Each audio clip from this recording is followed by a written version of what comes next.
Hey mate, I can't find my earphones, so if this sounds a bit dodgy, I apologise for that. But I just want to help you with this sales thing. So the bit you're doing right. You know, the presumptive response is a great way of doing it. But the problem is the numbers. So 3 people, in my experience, you need to get to around sort of like 20 or 30 people to find the first one. But if your goal is one block of 10 a week, which, I don't know how much you're charging, but let me just guess that's £300, then, that gets you on your way. And it's not a lot, but it's £1,200 for your first month, and then you can keep building. So that there's a few things that obviously you'll be aware of this because, your job was sales, but it's building this funnel into the sale. And so the funnel into the sale has to start with this width, and the bit that you're good at is this last little bit at the bottom, sort of making the sale happen.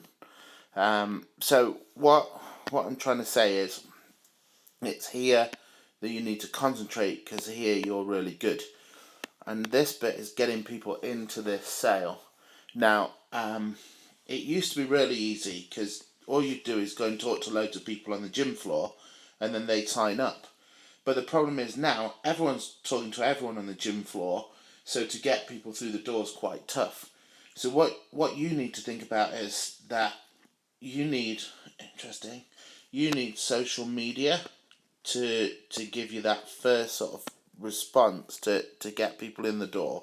So that's better. Social media, and the way to get social media would be to set up your Facebook page, and then on that start adding in content that's going to be useful. So you might do you can have a set videos on there. You might just go out and film yourself doing, say, a 10-minute workout using suspension trainers, using dumbbells, all the things that you can see people in the gym where you can go and talk to them. And then what you can do is, on top of that, and it's a bit more complicated, you might have to have a quick look on online on how you get to it. But what you can do is you can set up a pixel on your website, so that if you put these videos onto your website, then people come to your social media, they get to this pixel, which is behind the page with the info on, and then that goes onto Facebook, and then you can consider in the future like having a sponsored post with some more exercises that people can do in the gym, in the components of the gym they can't use. So really this is about building your brand in that gym so people know of you. The other thing is, to get them to this social media page, what you should do is grab their email address. And so if you can get their email address and get them into this communication, you'll start getting people talking about you around the club. And that's important. That's because that's going to start to generate these people. And I know you're week one, so a lot of this stuff is like longer term stuff. But if you have this in place now while you're not massively busy with clients, it'll help you in the future to keep clients coming through this sort of funnel, this filter. Now, in terms of getting clients on the gym pretty quick, then the best way I've found is that the first part of the approach is a compliment. And a compliment gives the same sort of like brain chemistry as a reward. So I start with a compliment. One of my mentors, his favourite was to say, "I like your shoes."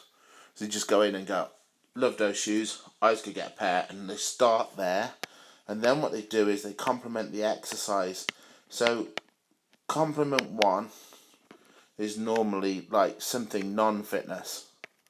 You bet you can't read my writing like anyone else. Compliment two is something specific to the fitness. So, I like that you've chosen that exercise because I can see you're using it for. Or, it's really good that you've chosen a dumbbell, not a machine, because. Or, I like you've used this machine and you've set it up well, and so you get a compliment on fitness, which opens the discussion for fitness. And then it's 3 is, can I show you and then you go into like showing off talent. So, oh, can I show you another way off? Can I show you another exercise? So, I used to do it with the abductor adductor machine or the ab roller. You go, oh, that's a great exercise for focusing on your abs. I can see you're doing it really well. I found another exercise that can complement that. And the important thing is the complement bit, and then I show them.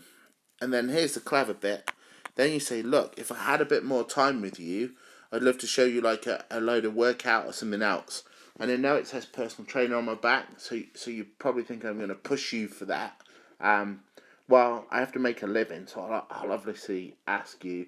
But actually, I just want to spend some time showing you what to do, and it helps me because people in the gym that might want to train will see me and all that kind of stuff.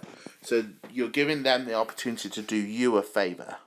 So they're doing you a favour by booking in to see you. And that's great because now they're doing you a favour and you've complimented them. You've got them into a better position to start using your sales stuff that you use really well anyway. And then sort of like the final component then is to get that person in to see you and to do a really good session. And then in that session, you build a journey, and you build the journey based on story. So they come in for the session, you find out exactly what they want to do, exactly what they don't want to do, and then you take them on a workout and you show them at the start where they're really good. So you start with really good, and then you show them something in the middle that they're not good at and that they really need help on, and then you show them how you could help them. So you're really giving them an example of how you can mentor them through this tough bit so that they can become this end point, and then your end point is the bit that they really wanted to be. And so if you do this well, you're still looking at a 1 in 20 sort of sign up rate, and some of us did better. I used to do a lot better, but I think partly because I was a fitness manager and partly because the year I was in. But if you do it this way, it's definitely not really the aggressive sale, but you still get to use all your sales tactics. It's a great way of getting someone to look at the journey they're going on and the experience they'll get.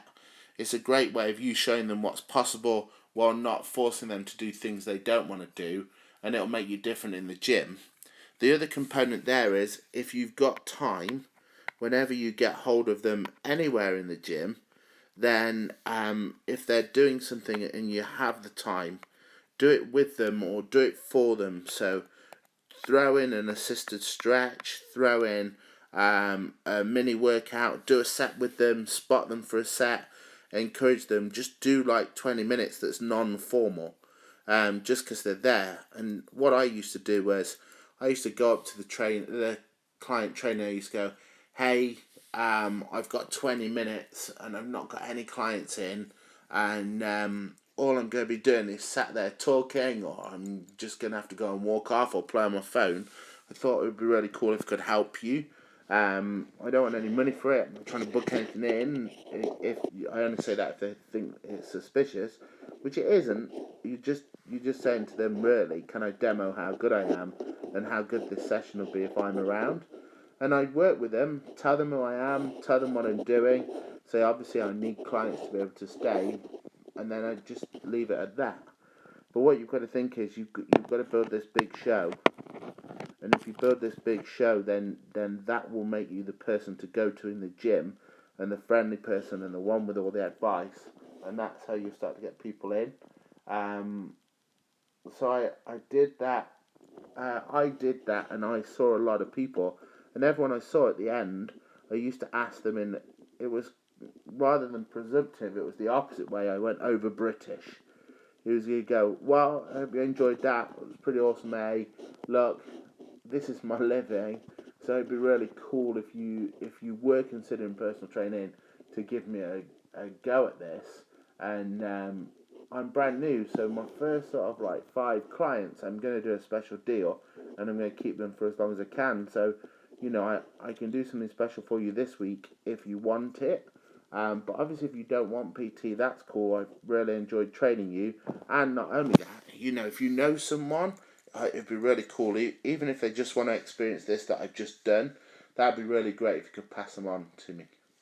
So that will be my way of doing this, but it's got to be a numbers game, especially right up at the front. So I'm thinking you're looking at speaking to 100 to get 30 to see you to get one sign up on your times 10 a week, and so these are the important figures, because I think this bit you'll be good at, and if you can get your conversion rate better than the sort of average, then you'll do really well.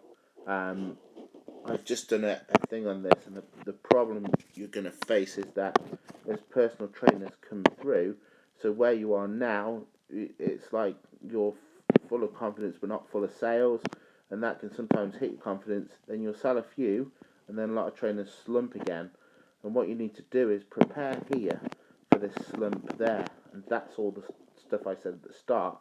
Once, what will happen is you'll get to see 130 and then 20, and you'll make these sales, and you'll get busy, and that's where you're at this point here. You're in most danger. If you've set everything up ready to collect people's details, and you have this, if you work that way, you just have a spreadsheet tracking your goals until you get there. When this point happens, you just go and work a bit harder, and this will happen. Otherwise, a lot of people go down here and end up leaving their job. So I want you to prepare for this bit now. Doing the classes is an amazing way of doing this. Putting the outdoor workout is great, but you really got to think about the Facebook page and really sort of smashing your social media. So Facebook, Instagram are the two biggies for exercise. Repost sort of food and all that kind of stuff, and you'll do really well.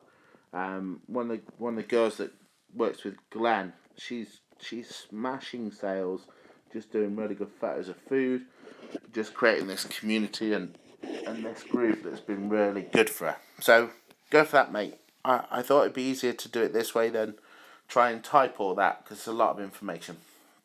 All right, cheers.